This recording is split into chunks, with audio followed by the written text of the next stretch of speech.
Buongiorno a tutti e bentornati a Liberamente, variazioni e scorribande qui su Radio Libertà.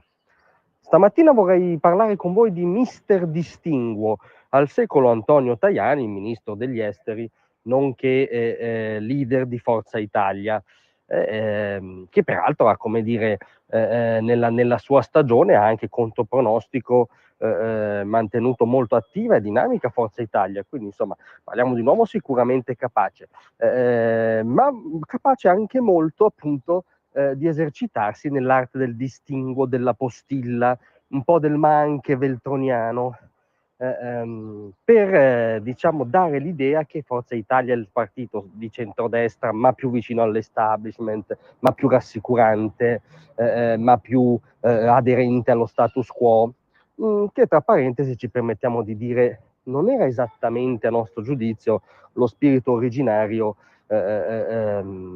di Berlusconi, che, come dire, scendendo in campo annunciando la rivoluzione liberale, sicuramente non annunciava qualcosa di aderente allo status quo italico, che non è mai stato molto liberale.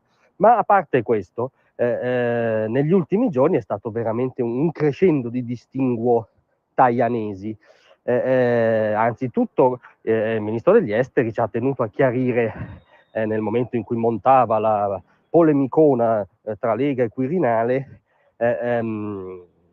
ci ha tenuto a esprimere solidarietà al presidente Mattarella, quindi ad alimentare il caso diciamo nell'interesse del mainstream, non certo amico del centrodestra, caso che in realtà il ministro Salvini aveva già chiuso prima che Tajani esternasse, e ha detto: noi siamo italiani ma anche europei, siamo italiani ma anche europeisti, che va benissimo come posizione di principio, nonostante appunto il sapore un po' veltroniano dell'espressione, ma non si capisce bene cosa vuol dire.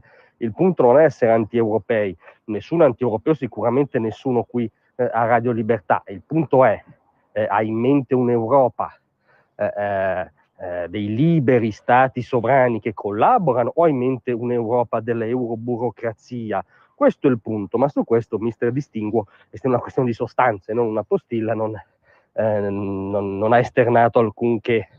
E soprattutto oggi c'è un'intervistona al ministro Tajani sul Tempo, dove passa dall'arte del distinguo all'arte del veto. E sì, perché dice che lui ovviamente lavorerà per una maggioranza di centrodestra al Parlamento europeo, ma da subito chiarisce senza la signora Le Pen. La signora Le Pen non va bene, questo non va bene, tizio non va bene. Noi abbiamo in mente una maggioranza popolari, liberali, conservatori, ma con la Le Pen non condividiamo i valori. Ora, a parte che è bizzarro dire di lavorare per una maggioranza di centrodestra e poi a ruota mettere un veto a quello che rischia di essere il maggior partito di centrodestra del continente, cioè il Rassemblement National. Diciamo che anche da un punto di vista della coerenza logica non pare un capolavoro. Ma soprattutto perché?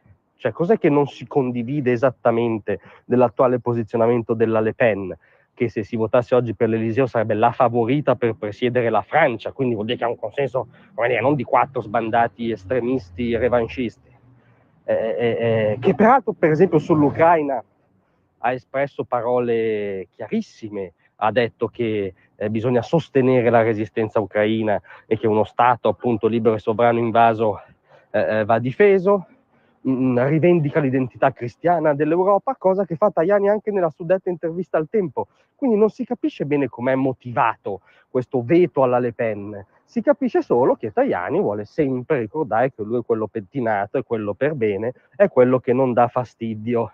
E beh, ma un centrodestra che non dà fastidio può davvero far svoltare l'Europa? Può davvero cambiare di segno alla politica europea rispetto alle eurofollie green, dirigiste, aliene all'economia reale, frutto di ideologie andate in scena in questi anni? Ci permettiamo di fare un distinguo noi per una volta e di dubitarne. Grazie a tutti, vi aspetto stasera alle 18. Tra un manifesto